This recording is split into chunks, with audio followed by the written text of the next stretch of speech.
বন্ধুরা আর মাত্র কয়েকটা দিন বাদেই আইপিএল 2024 এর অকশন।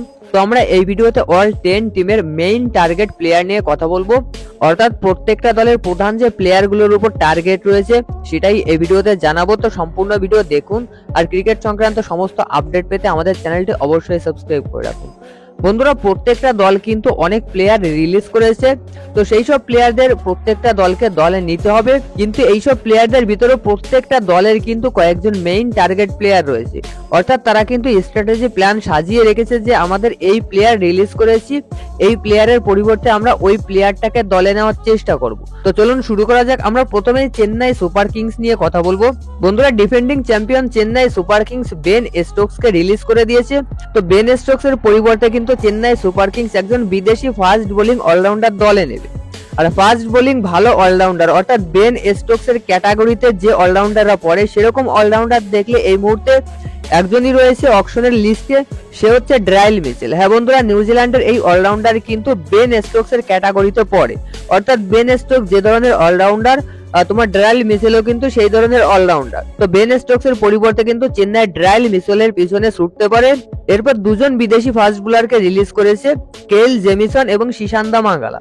তো এই দুজনের পরিবর্তে চেন্নাই সুপার কিংস মিনিমাম একজন প্লেয়ারকে দলে নেবে, আর যে প্লেয়ারটাকে দলে নেওয়ার চেষ্টা করবে সে হচ্ছে জেরাল্ড কটজে। বন্ধুরা জেরাল্ড কটজে কিন্তু এসে টি20 লিগে জোবার্গ সুপার কিংস এর হয়ে খেলে। তো জেরাল্ড কটজে যেহেতু চেন্নাই সুপার কিংস এর সঙ্গে একটা কানেক্ট রয়েছে, সুতরাং চেন্নাই সুপার কিংস কিন্তু আইপিএল এর টিমেও তোমার জেরাল্ড কটজেকে দলে নিতে চেষ্টা করবে যদি তারা পার্সমা নিতে পারে। এরপর আমরা কলকাতা নাইট রাইডার্সের সম্পর্কে আসবো। বন্ধুরা কলকাতা নাইট রাইডার্সের মেইনলি এই বছর কিন্তু দুজন বিদেশি ভালো ফাস্ট বোলার প্রয়োজন, আর যে কারণে কিন্তু কলকাতা নাইট রাইডার্স বিদেশি ফাস্ট বোলার হিসেবে মিচেল স্টার্ক এবং প্যাট কামিন্স দুজনকেই টার্গেট করে রেখেছে। আর মিচেল স্টার্ক এবং প্যাট কামিন্স দুজনেরই বেস্ট প্রাইস কিন্তু 2 কোটি টাকা। কলকাতা নাইট রাইডার্সের কিন্তু একজন উইকেট কিপারও প্রয়োজন, সেই উইকেট কিপার হিসেবে কিন্তু কলকাতা নাইট রাইডার্সের হাতে একটা ভালো অপশন রয়েছে যে লোয়ার অর্ডারে ব্যাটিং করতে পারে, সে হচ্ছে জশ ইংলিশ। তো জশ ইংলিশকেও কিন্তু কলকাতা নাইট রাইডার্স দলে নিতে পারে বিদেশি উইকেট কিপার হিসেবে। শার্দুল ঠাকুরকে ছেড়ে দিয়েছে, যদি শার্দুল ঠাকুরকে কম টাকার ভিতর পায় তাহলে শার্দুল ঠাকুরকে দলে নেবে কলকাতা নাইট রাইডার্স আবারও। কিন্তু হর্ষল প্যাটেলও কিন্তু কলকাতা নাইট রাইডার্সের একটা টার্গেটে রয়েছে, একজন মিডিলে একজন ভালো অলরাউন্ডার প্রয়োজন, সে রাচিন রবীন্দ্র রয়েছে, তারপর তোমার ওয়ানিন্দু হাসারাঙ্গা রয়েছে, এদের ভিতর থেকে কিন্তু একজন দলে নেবে। আর একজন ইন্ডিয়ান মিডিল অর্ডারের ব্যাটসম্যান প্রয়োজন, সেটা হচ্ছে মনীষ পান্ডের দিকে কলকাতা নাইট রাইডার্স অবশ্যই ঝুঁকবে। মনীষ পান্ডে কলকাতা নাইট রাইডার্সে যতটা ভালো পারফরমেন্স করেছে অন্যান্য ফ্র্যাঞ্চাইজিতে গিয়ে কিন্তু সেরকম পারফরমেন্স করতে পারেনি।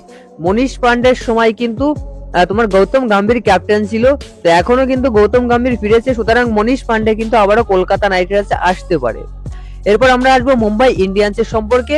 মুম্বাই ইন্ডিয়ান্স বেশি কিন্তু ইন্ডিয়ান প্লেয়ার রিলিজ করেছে, বিদেশি প্লেয়ার যেসব প্লেয়ার রিলিজ করেছে তার ভিতর 3 জনই হচ্ছে ফাস্ট বোলার।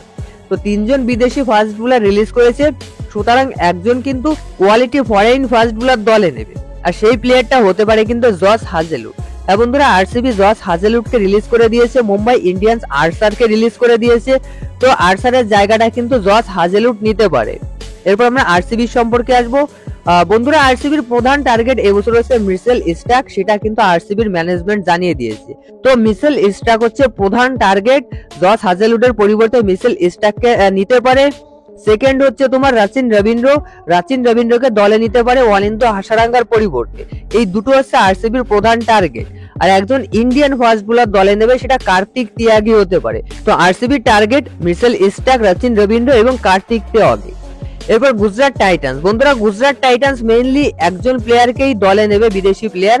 এছাড়াও হার্দিক পান্ডিয়ার পরিবর্তে কোনো না কোনো প্লেয়ারকে দলে নিতে হবে, কিন্তু সেরকম প্লেয়ার হয়তো অকশনে পাবে না, অর্থাৎ ইন্ডিয়ান সেরকম প্লেয়ার।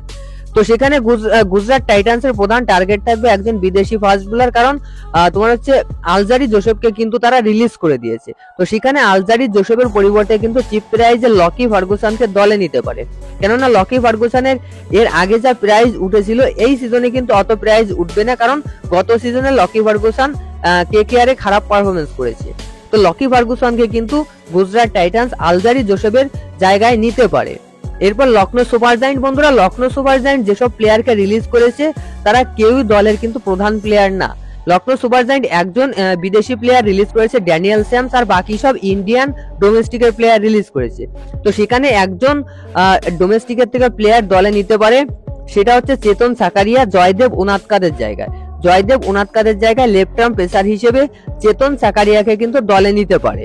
এছাড়া যেসব প্লেয়ারদেরকে লখনৌ সুপার জায়ান্ট রিলিজ করেছে ওরকম প্লেয়ার কিন্তু অকশনে আরো কয়েকশো পেয়ে যাবে।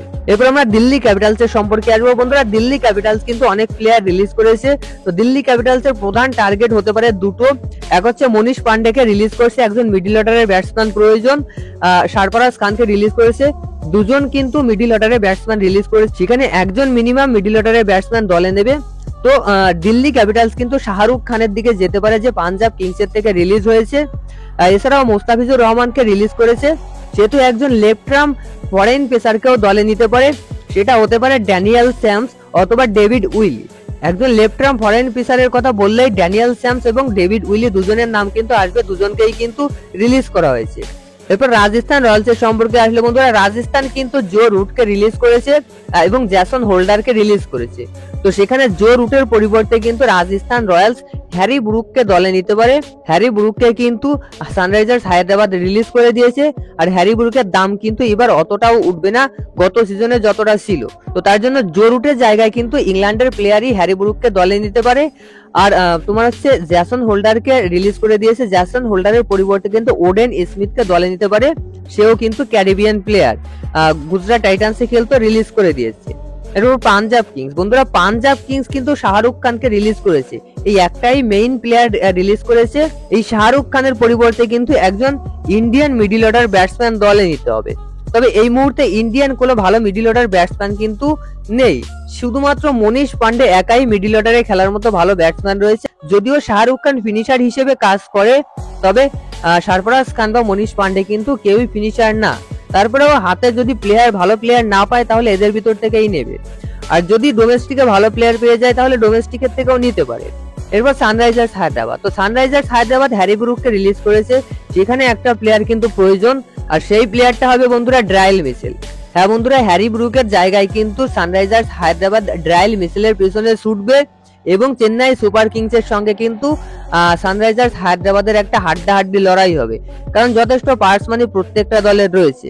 তো সানরাইজার্স হায়দ্রাবাদ কিন্তু ড্রাইল মিচেলের পিছনে ছুটবে।